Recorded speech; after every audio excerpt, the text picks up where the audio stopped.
L'homme mis en cause par la justice est un ancien professeur de philo, officiant entre 2009 et 2011 comme remplaçant dans l'établissement catholique Jean-Baptiste de la Salle à Rouen, mais c'est dans un cadre privé qu'il est poursuivi.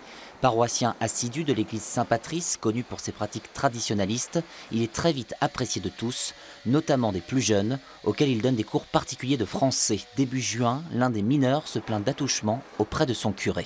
Le prêtre n'hésite pas une seconde, il fait deux choses. Il prévient le vicaire général du diocèse et il écarte immédiatement cette personne de l'organisation d'un pèlerinage qui devait avoir lieu quelques jours plus tard. Par ailleurs, tout de suite, l'Église, donc dans les 2 jours qui ont suivi, a fait un signalement au procureur.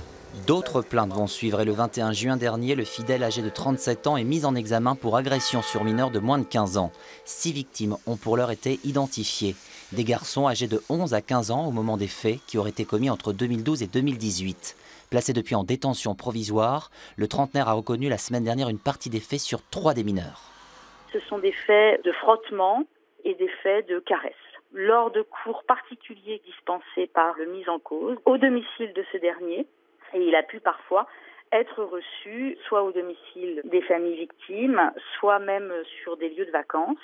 Les enfants, ils ont vu cette personne, certes beaucoup plus âgée qu'eux, comme un ami, comme un grand frère, comme un cousin, comme un adulte référent en qui on peut avoir toute confiance. Déjà condamné pour des faits similaires à 2 reprises, notamment en 2010 à des peines d'emprisonnement avec sursis, comment un tel profil a-t-il pu continuer à enseigner auprès de jeunes? Le rectorat de Rouen nous assure ne pas avoir été informé de cette condamnation, tout comme la direction de l'enseignement catholique.